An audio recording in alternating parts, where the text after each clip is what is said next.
नमस्कार, मैं हूं रंजीत झा और आप देख रहे हैं न्यूज बिहार। बिहार मंत्रिमंडल का विस्तार कब होगा, यह चर्चा पूरे बिहार में है। किसे मंत्रिमंडल में जगह मिलने जा रही है और कौन इससे वंचित रह जाएगा, तमाम तरह के अटकलें लगाए जा रहे हैं इस मामले पे। तो चलिए हम आपको आज बताने वाले हैं कि जदयू कोटे से कौन कौन से ऐसे चेहरे हैं जो बिहार कैबिनेट में शामिल होंगे, जिसपे नीतीश कुमार मेहरबान होंगे और मंत्रिमंडल में उन्हें जगह मिल जाएगी। इससे पहले हमने आपको जानकारी दी थी कि कुल मिलाकर के जदयू और भाजपा से 23 चेहरे हैं जो मंत्रिमंडल में शामिल होंगे और हमने बीजेपी के कुछ चेहरों की जानकारी आपको दी थी। वो संभावित सूची है और आज भी हम जदयू के उन तमाम चेहरों की संभावित सूची देने जा रहे हैं जो इस मंत्रिमंडल में शामिल होंगे। हमने आपको बताया था कि 23 में से 12 जो है वो बीजेपी कोटे से और 11 जो है वो जेडीयू कोटे से होंगे। तो हम आज जदयू कोटे की बात कर रहे हैं, किसका किसका नाम आता है, जिसमें से कई नए चेहरे और मैक्सिमम पुराने चेहरे आपको नजर आएंगे। हमने आपको पहले बताया है कि बिहार मंत्रिमंडल में कुल अभी 14 मंत्री हैं जिन्हें चुना गया है, जिसमें भाजपा के 7 और जदयू के 5 थे, जिसमें से मेवालाल चौधरी को हटा दें क्योंकि उन्हें इस्तीफा देना पड़ा, उन पे आरोप लगे हुए हैं तो उनका नाम कट गया। अब उसमें 4 बचता है। तो अब बारी है फिर से नए मंत्रिमंडल के विस्तार की, इसमें नए नए चेहरों को शामिल करने की। तो हम उसी की जानकारी अब आप तक रख रहे हैं। चलिए शुरू करते हैं। जदयू में कौन कौन? नीरज कुमार का नाम आता है, पहले भी मंत्री रह चुके हैं और एमएलसी रहे हैं। तो ऐसे में नीरज कुमार की भूमिका नीतीश कैबिनेट में फिर से होने वाली है। उसके बाद है श्रवण कुमार का नाम है, लेसी सिंह का नाम है, बीमा भारती का नाम है, नरेंद्र नारायण यादव जिन्हें चुनाव जीतने में महारत हासिल है, बुजुर्ग हैं और मंत्री भी रहे हैं। तो ये पूर्व मंत्री का ये चेहरा है, ये सब एक बार फिर से वापसी कर सकते हैं। नीतीश कुमार अपनी कैबिनेट में इन्हें जगह दे देंगे। और एक नाम जो विवादित नेता गोपाल मंडल, विधायक नरेंद्र कुमार नीरज उर्फ गोपाल मंडल जो गोपालपुर से विधायक हैं, तो इन पे विवाद रहता है, अपने बरबोलेपन के लिए जाने जाते हैं, लेकिन ऐसी चर्चा है कि इन्हें जगह दी जा सकती है नीतीश कैबिनेट में क्योंकि ये भी चुनाव जीतते रहे हैं, जदयू से जुड़े हुए हैं, विनिंग कैंडिडेट हैं। इसके अलावा जो नाम है संजय झा, पहले भी जल संसाधन विभाग देख चुके हैं, महेश्वर हजारी भी देख चुके हैं, कल्याणपुर से आते हैं और वहाँ से जीत के आए हुए हैं। मदन सहनी पूर्व में मंत्री रह चुके हैं। सुमित सिंह, ये ऐसे चेहरे हैं जो नरेंद्र सिंह के बेटे हैं, पुराने नेता के बेटे हैं, खुद में अपनी छवि है, निर्दलीय चुनाव जीत कर आए हैं चकाई से। तो इनकी भी जो दावेदारी मजबूत है और ऐसा माना जा रहा है कि इनका नाम तो लगभग फाइनल ही है। वहीं जमा खान, मोहम्मद जमा खान, इनके बारे में आपको जानना पड़ेगा क्योंकि मोहम्मद जमा खान जो हैं वो 47 वर्ष के हैं और बीएसपी से आते हैं। हाल ही में उन्होंने मुलाकात की थी वशिष्ठ नारायण सिंह से, तत्कालीन जदयू के प्रदेश अध्यक्ष से। वहाँ जब उनसे मुलाकात हुई तो ऐसा लगा था कि ये जदयू में शामिल हो जाएंगे, लेकिन उसके बाद जब वो सामने आए तो तमाम अटकलों पे विराम लगा दिया था। उन्होंने कहा कि बस ऐसे ही मुलाकात करने गए थे, अपने क्षेत्र की समस्या से उन्हें अवगत कराने गए थे। लेकिन अब यह अटकलें तेज हो गई हैं कि इकलौते विधायक बहुजन समाज पार्टी के जिन्हें जदयू में शामिल करा करके उन्हें मंत्री पद दिया जाएगा। तो मोहम्मद जमा खान के लिए ये अच्छी बात है और ये जा सकते हैं, ये तो लगभग तय है। एक और नाम जो दामोदर रावत का नाम आता है, दामोदर रावत के बारे में भी जान लीजिए।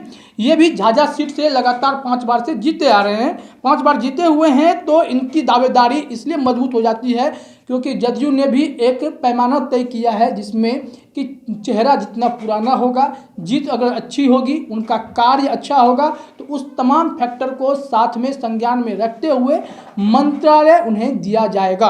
तो ऐसे में दामोदर रावत का भी नाम जो है वो लगभग फाइनल माना जा रहा है। ये संभावित नाम है जो हम बता रहे हैं और 1 से 2 दिनों में नीतीश कुमार की जब फाइनल मंशा हो जाएगी वो इशारे कर देंगे तो यह क्लियर है कि मंत्रिमंडल का विस्तार तो होगा। चूंकि भाजपा से शायद देरी हो रही है, भाजपा की यहाँ की टीम दिल्ली गई है, आला कमान के साथ बैठक कर रही है और वो पूरी सूची लेकर गई है भाजपा, जो कुछ ही देर में या कुछ ही दिनों में सामने आ जाएगी। तो पता चल जाएगा कि भाजपा से और कौन कौन से चेहरे आ रहे हैं। इससे पहले हमने भाजपा के कुछ चेहरों के नाम आपको बताए थे, जो लिस्ट अभी भी हमारे पास है वो मैं आपको बता दूं। बीजेपी से सम्राट चौधरी, नीतीश मिश्रा, नितिन नवीन, संजीव चौरसिया और शाहनवाज हुसैन का नाम हमने बताया था आपको। और भी चेहरे आएंगे, कम से कम 7 और चेहरे वहां पे आ सकते हैं। लेकिन जो जदयू के 11 चेहरे हैं, एक बार फिर से आप नाम याद कर लें। नीरज कुमार, श्रवण कुमार, लेसी सिंह, बीमा भारती, नरेंद्र नारायण यादव, विधायक नरेंद्र कुमार नीरज उर्फ गोपाल मंडल, संजय झा, महेश्वर हजारी, मदन सहनी, सुमित सिंह, जमा खान, दामोदर रावत। तो ये सारे लोग हैं। आपको पता होगा कि जो 243 विधानसभा सीटें हैं बिहार में, उसके हिसाब से एक फॉर्मूला होता है। फॉर्मूला के अनुसार आप मैक्सिमम 36 के पद जो है वो सृजित कर चुके हैं बिहार कैबिनेट में, तो इतने ही लोग जो हैं उसमें मंत्री बनेंगे। हालांकि थोड़ा बढ़ता है, 40 से ऊपर जाता है, तो वो सारे पद जो किसी को नहीं दिए जाते हैं वो खुद मुख्यमंत्री रखते हैं। ऐसे में चर्चा इन दिनों यह भी है और कई सारे लोग, पुराने नेता और राजनीतिक सरगर्मी जो फैलती है, उस दौरान ये चर्चा है कि नीतीश कुमार से गृह मंत्री का पद छीना जा सकता है, मांगा जा सकता है, वापस लिया जा सकता है, क्योंकि बीजेपी लगातार प्रेशर बना रही है इस मामले को लेकर। और शाहनवाज हुसैन की एंट्री इस लिहाज से बहुत खास हो चुकी है कि कहीं इन्हें ना यह पद मिल जाए। चर्चा तो यह भी है कि शाहनवाज हुसैन बीजेपी के सीएम फेस के रूप में देखे जा रहे हैं, और जो सीएम फेस के रूप में देखे जा रहे हैं तो उन्हें गृह विभाग मिल जाए तो कोई आश्चर्य की बात नहीं है। भाजपा और जदयू के बीच तकरार भी तो जारी है, बैठकें भी चलती हैं, बाहर निकल के सब कुछ ठीक होने का दावा किया जाता है। और यह भी चर्चा है कि जो विवाद उठ चुका है कि मंत्रिमंडल विस्तार में टाल मटोल की जो बातें सामने आ रही हैं, उसके पीछे की वजह है विभागों के बंटवारा को लेकर के। बीजेपी जो जो विभाग चाह रही है उसमें से सबसे इंपॉर्टेंट गृह विभाग है, और इन दिनों बिहार में बिगड़ती कानून व्यवस्था को लेकर माहौल गर्म है। विपक्ष लगातार उन पर हमला कर रहा है नीतीश कुमार पर, और यह आरोप भी अब लगाए जा रहे हैं कि नीतीश कुमार को कमजोर मुख्यमंत्री साबित करने की पूरी कोशिश में लगी हुई है बीजेपी। और नीतीश कुमार को तेजस्वी यादव साफ साफ कहते हैं कि आपसे अब बिहार नहीं संभलेगा, आप कमजोर मुख्यमंत्री हो चुके हैं। और यह आरोप लगता है कि बीजेपी ने ही नीतीश कुमार को कमजोर किया, जदयू को कमजोर किया। एक खास प्लानिंग के तहत बीजेपी बिहार में आगे बढ़ रही है, और आने वाले दिनों में एक बड़े सियासी उलटफेर की आशंकाएं भी आपको देखने को बिहार में मिल सकती हैं। लेकिन वैसे फिलहाल जो हमने जानकारी दी है, जो आपको समझा रहे हैं, कैबिनेट में जिन बातों का ध्यान जदयू ने रखा है, इस सारी जानकारी सूत्रों के हवाले से है। जो फीमेल कैंडिडेट, अति पिछड़ा, इन सब ने जदयू को अच्छा वोट किया था, युवाओं ने वोट किया था। तो ऐसे में माना जा रहा है कि इन सबको तरजीह देते हुए, इन सारे फैक्टर्स को दिमाग में रखते हुए ऐसे चेहरे को सामने लाया जाएगा जो नीतीश कैबिनेट में शामिल होंगे और नीतीश कैबिनेट की शोभा बढ़ाएंगे और बिहार के विकास में काम करेंगे।